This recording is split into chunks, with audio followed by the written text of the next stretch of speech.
え、あなた。お名前は何というの？私はバイオラ。遠い昔、今ではおぼろげな霞の彼方となった過去。脳裏に焼き付いて離れない記憶がある。俺が少年だった頃、父が死んだ後のこと。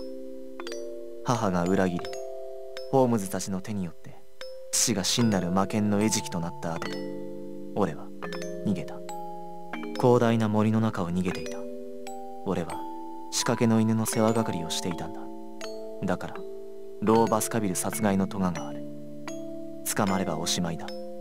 だから俺は森の中を逃げ続けた。どこまでも続く広い森だった。いつまでも続く長い夜だった。俺はただひたすらに走って、気づけば夜は明けていて、気づけば日は暮れていて、何日も過ぎ去っていった感覚があった。俺はただ森の中で飲まず食わずで走って、やがて倒れた。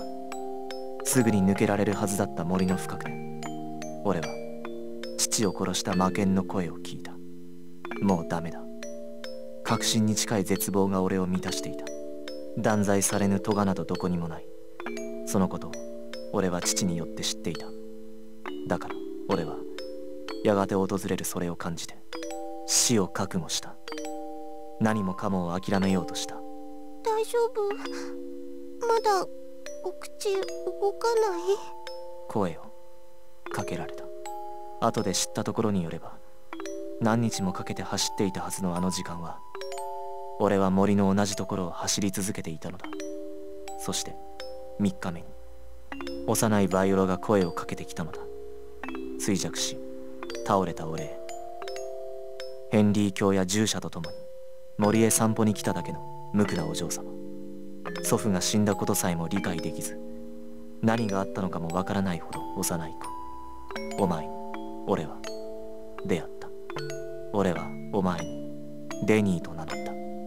本名を。あの時なぜ俺は嘘をつかなかった。お前に名前を言ってしまった。事件に巻き込まれた子供のふりをすれば、折を見て逃げる機会だってあっただろう。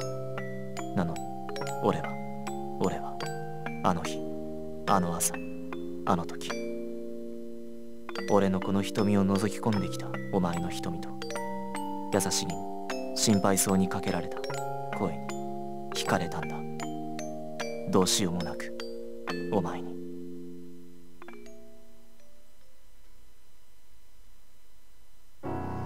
He twisted his leg. He put one hand on the paving stones before falling forward. The whisper that came out of his lips was a curse. Churchill cursed all things and disparaged that which controlled the fate of humans. There was no one for him to blame, a corner of London with no sign of people. Under the faint glow of the engine lights in a place where he'd barely been able to escape the darkness, he heard the sound of water trickling. Was he near a sewer or an irrigation channel? His brain should have been calm, but he couldn't make an accurate judgment. That man calling himself Churchill was definitely confused, bewildered, and impatient. バカな。ありえない。この動機は何だ。この呼吸は何だ。この耐え難い感覚はまるで。His swelling emotion dulled his thoughts. He was meant to be a king, but even his brain was freezing up. He couldn't remember what happened after he spoke to Viola. When he tried, it was all covered with mist. He remembered leaving the party. He dashed into a tall gurney as if trying to run away. When it stopped, he got out to try and breathe some fresh air and shoved a wad of bills towards the driver. Then he vomited into the river. Yes, the Thames. Churchill hadn't even realized he'd stepped out on a road next to the Thames. He didn't even remember telling the driver anywhere but here. He was in a state of utter confusion. 未来を俺のここまで来て親父は俺を呪うのか。バイオラは全て見抜いていた。この仮面を、チャーチルという仮面の下を、俺がデニーであることを。The man who strangled the eldest son of a distinguished family to change himself into Winston Churchill. She knew that man was Danny. So he killed the real Winston Churchill and took on his name? She knew he was the son of the man who murdered Sir Charles Baskerville. She knew he was Danny Stapleton. She knew he was... He was confused. He was irritated. Churchill told himself to calm down. He planned for all possible events, since he was plotting to overthrow the government. He had prepared several different hiding places. He was prepared to escape London and stay hidden for a year or two if need be. He had set aside the money and manpower to do that. Yes, that was exactly right. If he went into hiding, then no one. 隠れるだと王たる俺が王と定められ生まれてきたこの俺が Something felt slightly wrong. He believed he was a king, and yet here he was in the middle of nowhere. There must have been a reason. As the king, he would never make a bad decision.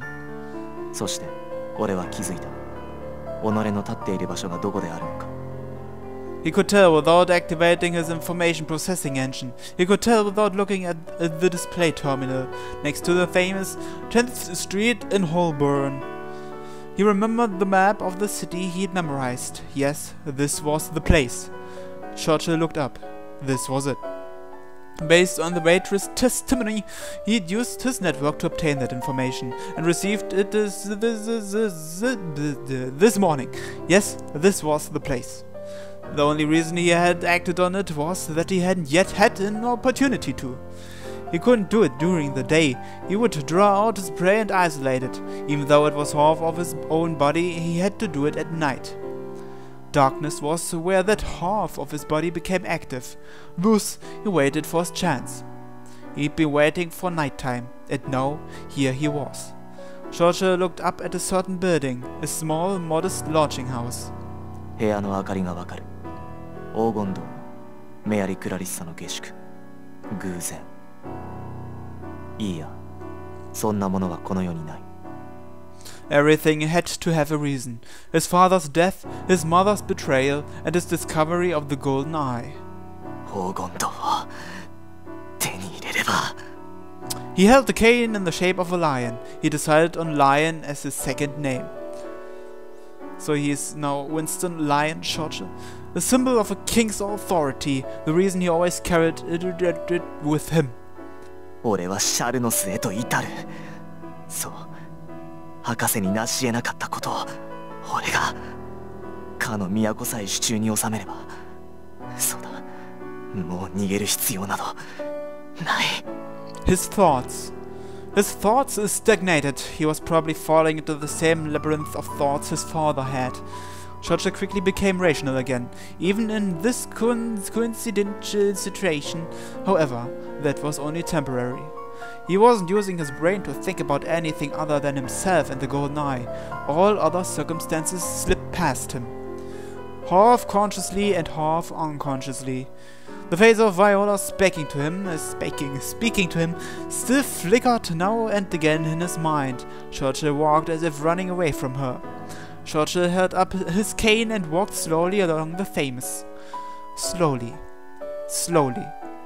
He approached the lodging house where the lights poured out. Then, he felt something's presence behind him. For a moment, Churchill screamed. Then he shot it. It was reflexive, but he didn't hesitate. What crept up behind him was the one who killed his father and passed judgment on himself, who had not yet become king. That was why he hadn't hesitated. He had pulled the trigger on the engine weapon in his lion cane. He felt a violent kick back, and then a crushing sound. The compressed steam bullet flew out of the lion cane's mouth. He broke the silhouette creeping up behind him. He'd killed it. He had definitely felt that. やった。なんだ俺は今何をした今死んだのは誰だ違う断罪のあれではない人間だ誰だ俺は今誰かを殺したのかお前には無理だ A voice. It's M. 誰だ誰だお前は誰だ A silhouette he thought he'd broken rose back up and took form. A somehow warped humanoid shadow. A white face he didn't recognize. A white face, the black man's body, or it's that creature, but he had the same voice as M. That was a disturbing shadow with a white mask. It was human-shaped, but it didn't look human. He shot it. He stopped himself from screaming and once again fired compressed steam from his lion cane. The silhouette broke, but it immediately... The shadow he thought he'd broken took form. It moved with awkward jerks, like a puppet, exactly the same as it had before. It wasn't working. His steam-type engine weapon was frighteningly destructive, and could kill any living thing with one shot. そんなバカなことがあるはずが。黄金銅はお前にはもったいない。黙れ。黙れ。黙れ。He shot it. He shot it. He shot it. He fired more compressed steam bullets, one after the other. He broke the Shadow Man over and over again. Shotche fired without holding back his screams. He hadn't even noticed his irrational state of mind, or the situation he was in. Shotche abandoned all manner of thought and fired every bullet in his lion cane. He continued pulling the trigger even after he ran out of ammunition. Then his thoughts returned to what could barely be called reason, only because he'd heard a new sound. Yes, the sound of something. The sounds of several police whistles. Police whistles. No mistaking them, the sounds he should have been most wary of were approaching him. There were no other noises. The voice he'd heard before disappeared. As he rapidly regained his judgment, Shotche grit his teeth in disgrace. Whistles and the sounds of shoes running along the paving stones. Several policemen were running towards him. He had attracted too much attention by firing his engine weapon that much. なんだこれは。俺は何をした。近づいてくる警笛と靴音の群れ。警官隊。間違いない。バカな。そんなはずがない。警官隊。警官隊。テムズ沿岸に警官隊があるはずがない。なぜだ。なぜこんなテムズに警戒態勢を敷いたのか。なぜそんなバカな。バンシーは守られるはずだ。実験者がいる以上、組織と騎士団が。His words became fully rational, however, it was too late. He finally understood the situation he was in. He glared sharply at the dregs of the Shadow Man he destroyed with compressed steam. It was a trap. 俺をはめたな。造形師バロン・ミュンヒハウゼン。そして What does Munchausen have to do with that? シャーロック・ホームズ。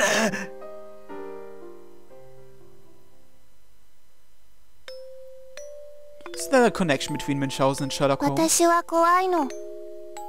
神様が怖い。悪いことのすべてを見ている神様。そして罰をくださる神様。怖いの。いつ私に罰をくださるか。大丈夫よ。神様はちゃんと見てるもの。シャーリーは悪い子じゃないわ。でも、もしも神様が。Echoing sounds. Was it birth cries of steel that rang out from the cradle of the engines? A giant dragon of steel hidden deep underground, neither speaking nor moving. The multi-connector supermassive calculation engine was a dragon of steel. Not many humans knew that this tunnel was called Engine Corridor. It should be around the same number as those who know why the Queen still lives. For example, the leaders of criminal organizations that never hesitate to kill, that of a secret society writhing in the darkest corners of Europe, the young man forming the core of the revolutionary comrades risking their lives for he who was meant to become the new king of Britain. Deep underneath London, countless engines were joined together to create this tunnel, a corner of the engine corridor that forms part of the brain of Britain. Some think of it as a socket, some think of it as an altar. You must never set foot in that place if you value your life. You must not even imagine what lies hidden inside if you value your life. Not one respectable human existed there. There was only darkness, black and steel. A black man and a steel woman. Within the cradle of engines, the steel woman sees. 我が主メタクリッターの発生フラグメントを確認し Oh ました。 jeez, minigame again. またも検体が使用されたようです。見ている。はい。パターン B の思考ノイズを確認しました。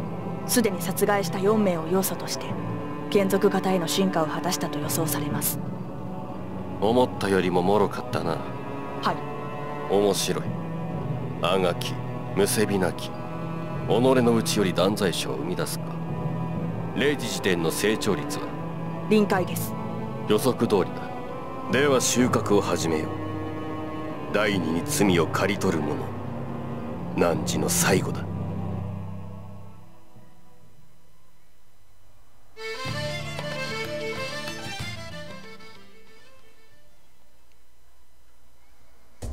His dying agony echoed faintly. He struggled, groaned, writhed, and screamed from eternal pain and suffering which shouldn't have been possible. It lay hidden in the city's darkness. It was born from within broken steel.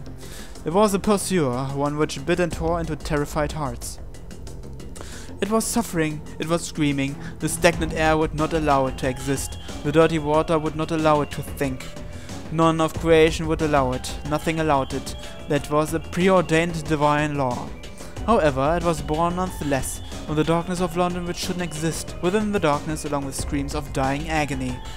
It gave birth to wind without time passing, while continuing to scream. The grey of death enveloped his body, but without annihilating it. It gasped, dry. It wasn't water. The grey wind wrapped around its body covered its eyes. It couldn't see. It couldn't see anything. Therefore, it could only continue suffering. Its eyes couldn't see. Its ears couldn't hear. Its mouth couldn't speak. It could only suffer, with one slight exception. For example, the voice of a sacrificial girl screaming somewhere. The voices of young policemen screaming somewhere. Screams. The same dying agony as his own. Hearing that was the only way to quench his thirst. That could satisfy what should not ever have been here. Therefore, all he could do was pursue the stream. And perhaps the one and only shining golden eye. The shining engine lights faintly illuminate the night sky through the fog. A night showing signs of rain. The grey clouds were no different than usual. But the humidity was different from that of normal fog. Inspector Lestrade was hurrying home, walking in the middle of the night to an apartment on St. James Street. Shortly before midnight, unsurprisingly, there was no people outside in the residential area, not at night.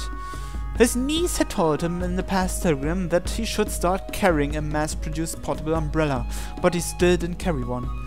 His job had eventually forced him to purchase an engine phone, but the inspector still didn't feel like getting an umbrella.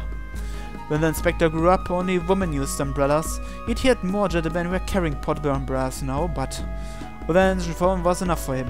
His pride wouldn't let him carry an umbrella too. That was what Inspector Lestrade thought, although even when it came to the engine phone, he still preferred letters and telegrams. When he boarded, he was happy at the thought of being able to hear his niece's voice whenever he wanted. But whenever it came time to call her, he just didn't feel comfortable about doing it. His niece's telegram said it was no different from talking in person, but he just couldn't.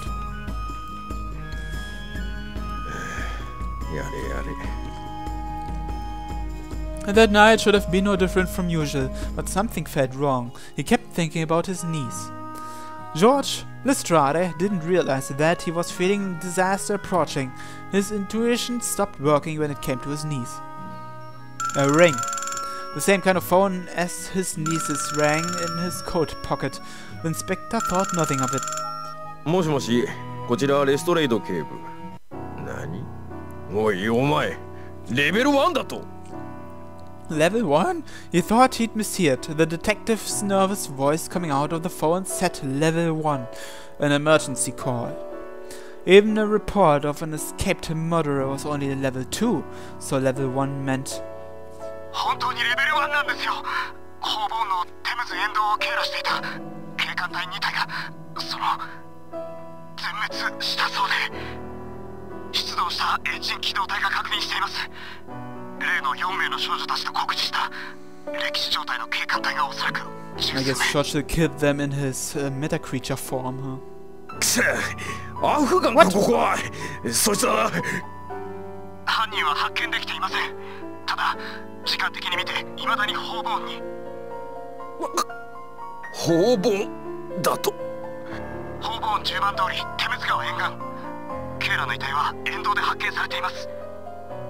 あれこれって警部。ブラッディヘル。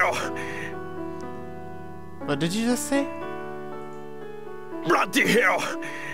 Doesn't he say a bloody hell? Bloody hell! Oh, by the way, does that mean his niece is Mary?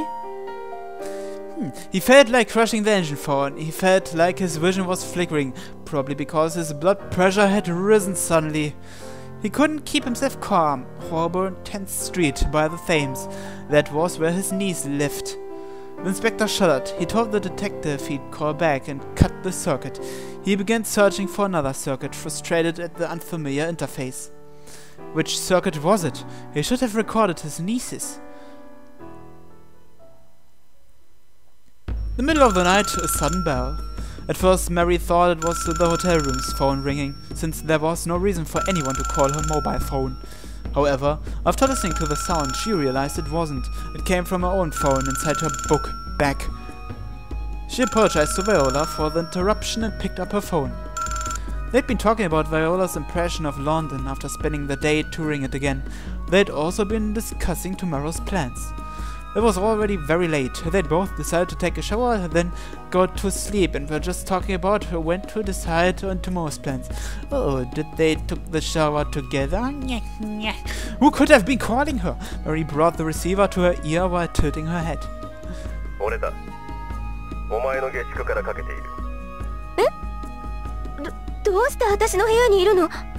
He's searching through your panties. 何しているのあなた。やめて、そこには何もないのに。